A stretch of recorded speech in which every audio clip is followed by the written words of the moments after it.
Well, I didn't plan on making this video, but I just have to get it off my chest. Welcome back to the channel. My name's Brian Mello with Marty's Buick GMC and Chevrolet, and in today's video, I'll be talking about the upcoming 2023 Ford Raptor R and why this truck just makes me so mad.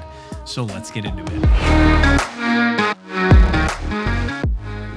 Alright, so after a few months of speculation, anticipation, rumors, spy photos, and pretty much everything in between, Ford has finally revealed the upcoming F-150 Raptor R, the most insane Raptor that Ford has ever brought to market. And that's mostly due to the 700 horsepower supercharged 5.2-liter Predator V8 that'll be sitting between its front fenders. Coincidentally enough, that's also the feature that's pissed me off the most. But it's probably not what you think, because I'd be lying to you if I said I didn't think that the Ford Raptor R will be a badass truck. My problem with the Raptor R actually has nothing to do with Ford or the Raptor R at all, and everything to do with GM. Let me explain. When rumors began circulating about the upcoming Silverado ZR2, we all thought the same thing, right? I couldn't be alone here. GM was finally bringing a Raptor fighter to the market. The Raptor had spent years with no real competition, but then here comes Ram with the TRX, and so I thought, like many others, that the off-road super truck war was about to kick off in full force. We were about to get a taste of the old days, like the sport truck market when Chevy brought out the 454 and the SS, followed behind by the Ford Lightning and then the SRT10 Ram.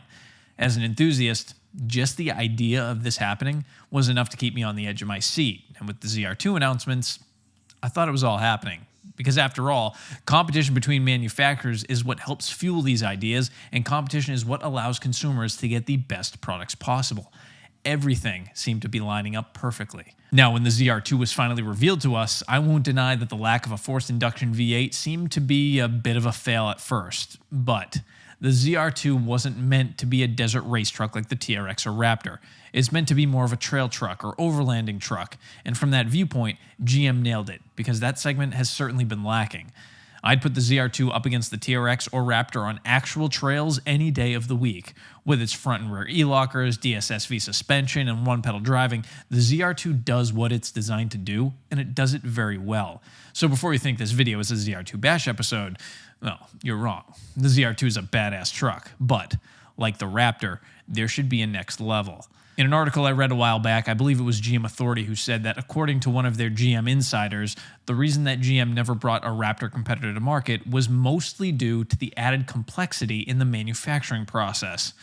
Basically what they said was to build a wider, taller Silverado would require many modifications to the plants, which would of course be costly, and those extra costs plus the cost of developing the truck itself just didn't make any business sense for the company. Now, first of all, that excuse sucks. That just does.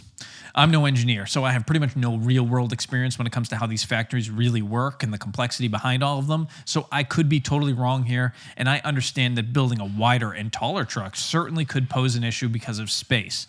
But wider and taller isn't the big request from consumers. It's power. So really, in my opinion, it comes down to how hard or costly is it to change from a 6.2-liter to a supercharged 6.2-liter.